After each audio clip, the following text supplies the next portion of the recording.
Hey guys, I am here with Mike Doherty, the director of both Trick or Treat and Krampus, guy who knows something about horror and Halloween, what season we're going into. So Mike, I wanted to ask you, horror movies, there's a lot of ones, a lot of classics. What are 5 of your favorite horror movies? Well, I mean, I have like a top 3 or 4, I guess, that are sort of constantly vying for the #1 position.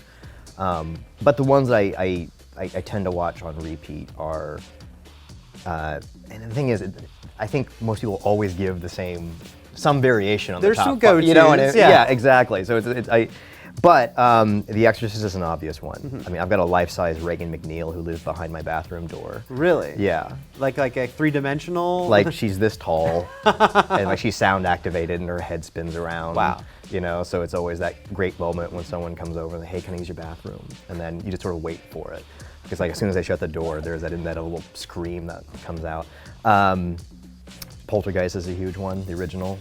I've visited the house in Simi Valley. It's just, to me, that's like an amazing film that really balances emotion and family dramedy with this sort of otherworldly horror film, but it also has a strangely calming and quasi-mystical outlook on the afterlife. Yeah. You know, it's for me, the best horror films are the ones that aren't just about the horror.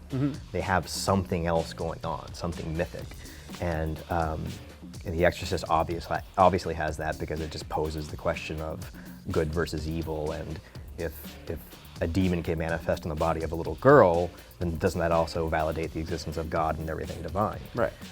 Poltergeist, you know, it poses interesting questions about the afterlife. There's that great speech that Beatrice Straight character gives about the afterlife and what the light is. The Changeling is one that's not as well known. Yeah.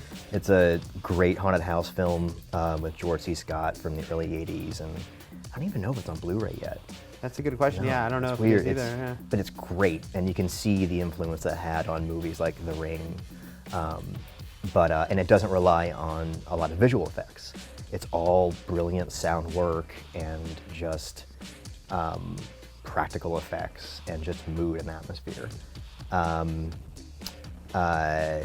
Carrie, same Classic, thing. yeah. Like, you know, and again, it's not just a horror film, it's a dark fairy tale. It's like a really dark Cinderella story. If things went terribly wrong for Cinderella when she got to the ball. you know. Right.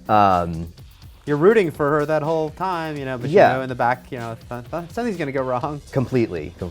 And then there's like aliens, you know, the constant tug of war as to like which one's better. Right. But I know that sort of crosses genre into sci-fi horror. Right. But yeah, those are the favorites. Some people, you know, I hear people make the argument, well, Alien is leans into the horror more, and Aliens leans more into the action. They're still obviously but 2 great movies. Yeah, it's like, which is better, peanut butter or jelly? It's like, put them together, they're great. Right. Yeah. As a kid, they both freak me out. Yeah. Aliens, I mean, that's my favorite movie of all time, honestly. Like, I could do a one-man show of Aliens, if you want to set it up.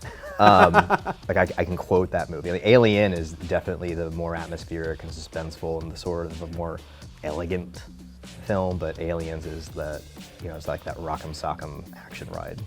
Yeah.